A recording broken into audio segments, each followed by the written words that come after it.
Pero bisag inana pag sa senior. Yes. Waon gyapon na nila. So, yun yung ano guys, ito yung sister ng nanay kong nag-iisa na lang sa mundong ibabaw. Yung kanilang mga parents and mga sisteret like my mother, nag-gun na sila. So, siya na lang. Ilang taon ka, nanay? Ilang taon na? Mag-84. O, mag-84 na siya guys. So, hindi na siya aninag, makakita. Pero pag dumalaw yung kanyang boyfriend guys, nakikita niya pa. Makilala niya. Makikilala niya pa. So binilang ko siya ng ng pasalubong. Ayan. Fita kasi pangag na yata to like her daughter. Si Pangag, wala na rin ipin. Kompleto kapag ngipon na Wala lang. Ana pa. Tulo na lang. Tulo na lang sa buok. O, diba ang ganda ng nanay ko, guys? Ganda. Ikaw yung bunso na, hindi? Hindi Pangalawa sa bunso to, guys. So, 84 na siya. Mag-84 na siya. So, galing ito sa Bulubundukin, binaba ng anak, kasi makulit ito eh. Ayan, dito siya nag-i-stay ngayon sa sa Upper. Ayan. So, dinalaw ko siya dito.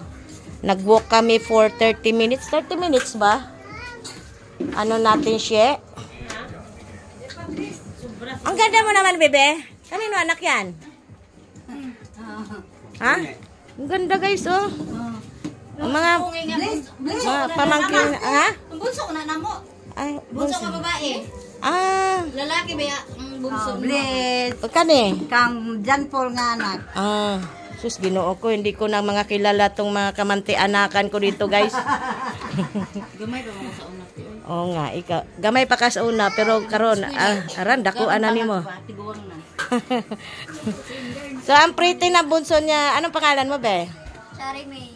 Ikaw yung nag-aaral ng pulis? Sino yon? Malin. Asa na? Tapos na? Abroad. Nag-abroad na? Hindi tinapos? Nagkasawa na rin to? Asa? Kana? Hindi pa. Ayan. So, ang dami kong mga pamangkin dito, guys. Oh. And ito yung pinaka-head nila. Pinaka-puno. So, ito na yung mga niya, mga salingsing. Ayan yung bunga. Ito yung sanga. Ayan, yung mga salingsing. Ito na, guys. Ayan, dami nila. Oh, hindi pa yan. So, ang dami. Nasa iba't ibang bakod. Oh, hindi pa nakita yung iba. Nandoon sa simbahan. Nagsimba. So, mamaya, patawag ako ng mga bata. Mamimigay ako ng piso. Okay, bye!